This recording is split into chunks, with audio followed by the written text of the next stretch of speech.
Hello people, I know I've been gone for a while, but I'm back. Not with gaming, but with game development. Since my last video, I've been working on a game called Arbor, which has released on Steam. The link will be in the description. Now I'm currently working on 2 games, and for this video I'm just gonna work on one of those. It's gonna be a 2.5D multiplayer platformer, and the premise of the game is to repair your house for as long as possible without it getting destroyed. As of right now, when the house gets hit by enough meteors, you won't have a roof.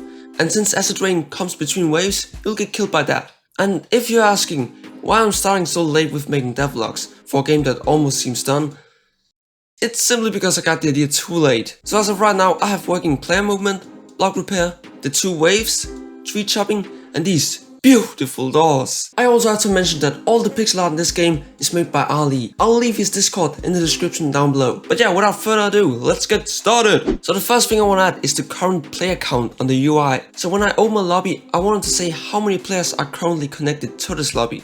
To do this, I simply add 1 to the number of players every single time a player connects, and then I subtract by 1 when a player leaves. Then within a widget, which is what UI is called in Unreal 5, I'll just simply set the text to show this number. And with some beautiful text in front of this number that describes what the number is, I got a simple visual player count done.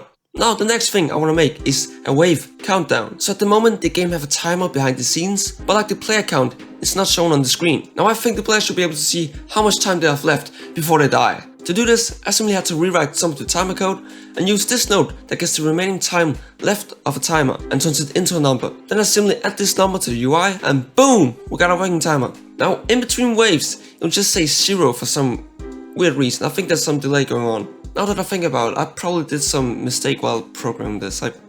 I'll look at it later. But yeah, every single time a wave is done, it'll just say 0 for a little while. So I decided to make the game check if the number is 0, and if it's 0, it's simply just gonna say intermission. Now when I record this footage, I didn't think of just writing intermission. I decided to, for some weird reason, write timer intermission instead of just intermission, but whatever, I think people get the point. I'll probably change it later. But yeah, now the wave countdown is also working. Now the last thing I want to make is showing player names over each player's head. Unreal Engine already have a node to get the current player multiplayer name. So I simply have to get that name from that node and set a text in a UI I've made to show this player name. I can then just add this widget or UI in a 3D space by using Unreal's pre-made widget component. Now I just have to position it and boom! Now we got that working too. So like I said earlier, this was gonna be a short video, and even though I know that most of my audience isn't interested in game development, I'm still gonna use this channel for it because I actually don't know why. But I'll see most of you in my next video. Goodbye.